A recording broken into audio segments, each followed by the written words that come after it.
Yo, what's up with it once again, ladies and gentlemen, fanboys and fangirls, otaku and Nikikomoris out there. Nintendo Sony Freak 2011 here, aka Manny Wolverine. You guys on the rest of the intros and outros for this channel. Follow me on Twitter and Instagram, and of course, Brady and all the good stuff. Anyways, that was about 2 days old. The other one's like from yesterday. I literally heard this both on my Twitter and on my Instagram, which is wild shit. This one I'm gonna get into.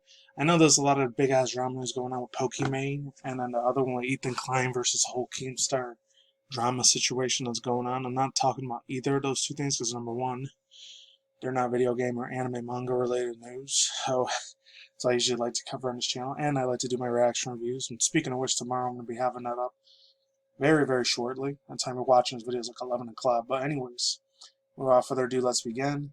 And I'm going to read all of the thread mills. The man, the myth, the legend himself, Dr. Lava's Lost Pokemon, or Dr. Lava YouTube. He found a reference of Cubone from Gen 1 Pokemon. And you guys can see it here. You guys can read the whole thing if you want. Especially this one about Wartortle's like predated thing, which I didn't even know about. I mean, I knew that he wasn't. I knew an old beta thing from last year that he wasn't really supposed to evolve into Blastoise. He was supposed to evolve into something else like Caracosta instead.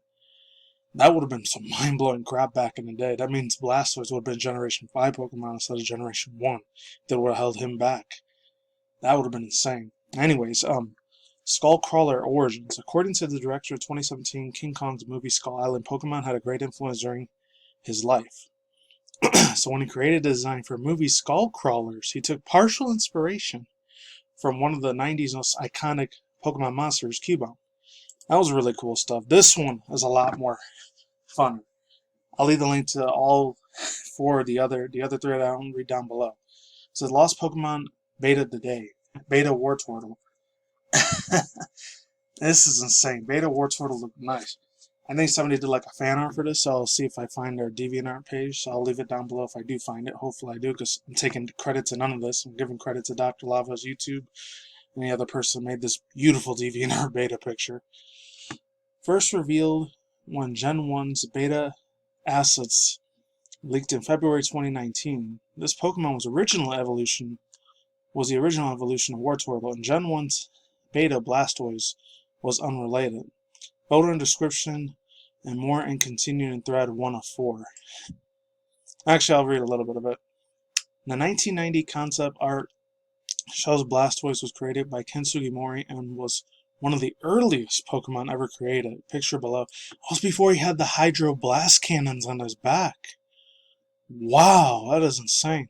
I did not see that picture before.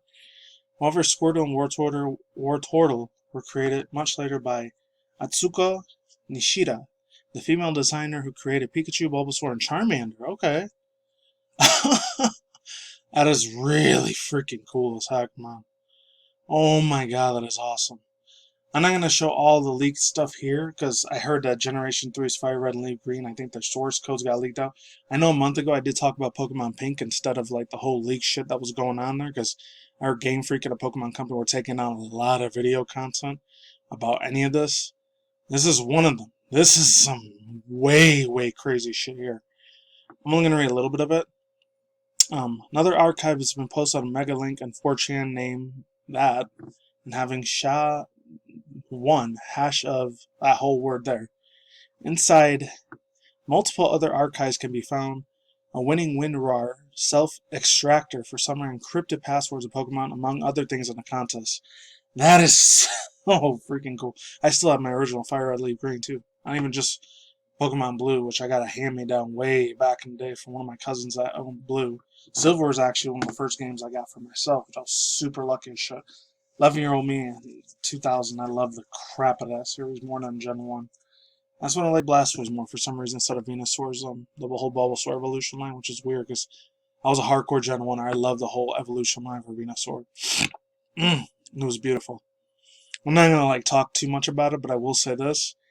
A lot of ROM hacking channels, if they're still around, like the Emu Paradise, which I know I got taken out like 3 or 4 years ago by this point, which is really, really freaking sad, but hey, Nintendo ninjas are going to be coming after a lot of these people that try to like steal any of their source codes, which, hey, it's a policy. This is a billion-dollar company. You don't want to fuck with them.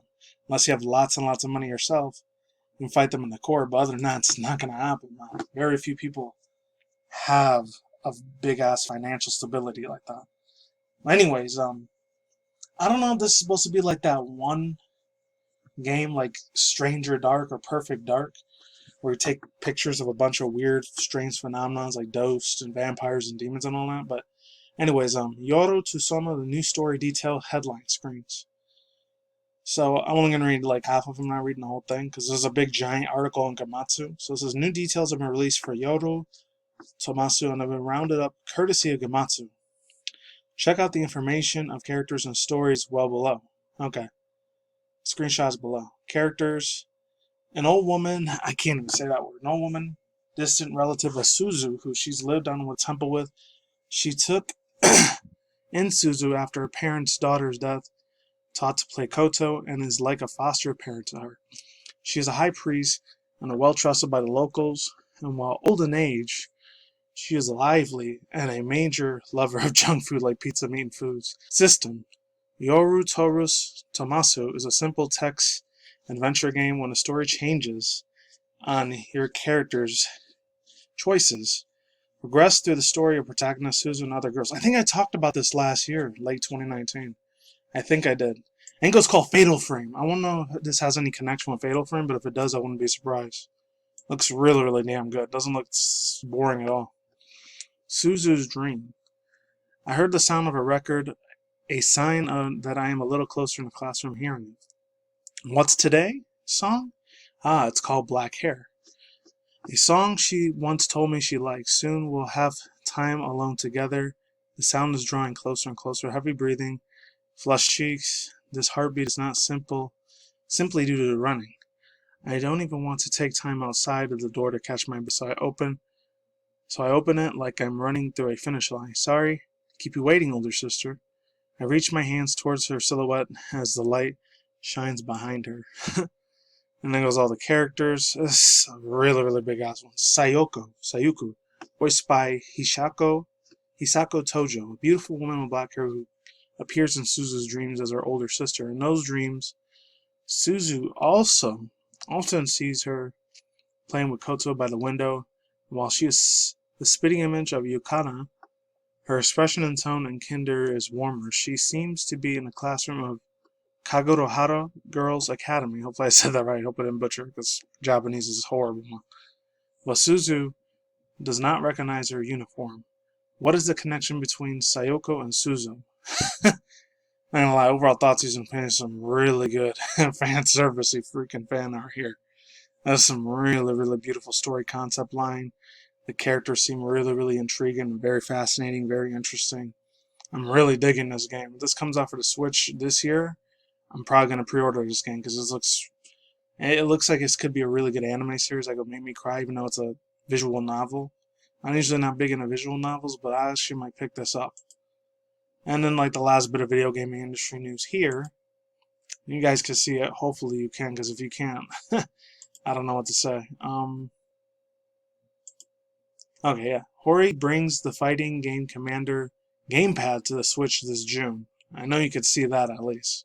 You can at least give me credit for letting you guys see that. And let me get a drink really quick. And you guys are still here. We uploaded my reaction thing to Tony Hawk Pro Skater 1 and 2 Remaster. I was going to do the Sony one, but I already saw that whole video on my own time, but not the Tony Hawk one yet. I'm waiting on a good rainy day because it's a very, very thick, cloudy day right now, so I'm doing this vlog. This video is extremely cloudy shit. It still doesn't rain, nothing. It's been really windy as shit. You probably can't hear it out there, but it is true. This comes from Lee and Doolin. Alright. I've already read from Nintendo Life a bunch of times, but I love reading from their articles. They're just masters. Professionals when they're like writing these novels or writing these story articles. If you play lots of fighting games, you know how important it is to have a right gamepad or arcade stick. And just like Street Fighter, the old school Fatal Fury games, Tekken, Mortal Kombat, all these other really, really good games. Guilty Gear series. I could go on forever with that, man. Blaze Blue. Ugh. Beautiful, sexy fighting anime RPG games. Or just fighter games in general. It can make certain combos easier to perform and will often give you a competitive edge in battle. Japanese accessory manufacturer Hori might have already released a number of controllers for the Nintendo Switch. Oh, I want this thing in silver or platinum. I would love it in that color. And this color's kind of bland. I wish it was in a better color, but whatever. The design still looks nice as shit. Beautiful. The latest one just released by the hybrid system is Fighting Commander. This is simple. This is a similar but different gamepad to the models previously released on the Xbox One and the PS4. And it's got to be for the PlayStation 5 when that shit comes out at the end of this year or next year. I feel like it's going to be next year if any delays happen. The Switch variant is due out in Japan at some point for the next month for 3,980 yen. I don't know if that's $40, $60 in US currency. I don't know. There's no word about local releases just yet, but if you don't want to wait, you'll probably be able to find it on a website like PlayAsia. As you can see, the wire control and the R and ZR buttons are out in the front, and even the turbo functionalities to go with it. It is kind of like the Switch fighting pad that you've been looking for. Tell us below. Oh my god. Overall thoughts, views, and opinions. As really, really nice and ergonomic. That looks like it could fit really, really comfortable personally for my own opinion, because everyone's got real big hands, real small hands, and medium hands. Me and like kind of medium hands for me. This thing looks super, super comfortable. The grips and the controllers are really, really nice. I don't know what this is supposed to be, like the pause, select, or options button, or inventory button. You can see like the little home symbol right there for the Switch. And there's the ZR button there. It's on the back of the controller. It's on the side. There's the traditional ABXY right here. I grew up with a lot of this as a 90s, early 2000s kid. Very, very nostalgia for me. Oh god, Hori. You guys are masters when it comes to your controlling designs, man. I know a lot of younger generation kids that are probably like, I don't know, 10 to 18, they probably have no idea what this shit is. As someone in my 30s, oh god. It's almost gonna make me cry. It's beautiful ass design. I just wish it was in a different color. It was like in a gold, platinum, crystal see-through color, or a red, or nice thick light green color, or a dark green color. I'd be 100% on board with this, 99% on board with it. That's all I gotta say for now, and I'm out of here. Links to description box down below to all 4 articles, and the tweets that I read. I'm gonna leave with this beautiful worturtle on beta thing because it looks beautiful. And that's it. Peace out once again, ladies and gentlemen, fanboys and fangirls. Just gotta give credit and respect to Dr. Lava's YouTube. He's the one that came up with this, and then that DeviantArt artist. If I find him, that's cool. Peace out once again, ladies and gentlemen, fanboys and fangirls, the tacos and kikimoris out there. We'll see you when I see you guys today. Have a good night, wherever in the universe out there. They want to share content, including video game industry news, anime news, internet news, and hopefully reaction videos. And that's it. Take it easy. Peace out. I'm LA Sauerkraut. Layers are gonna buy. I'll see you on the flip side. Use a crap load of hand sanitizer if you have it. And I'll see you people soon. Stay safe. Goodbye, and I'm gone. Later. See you soon.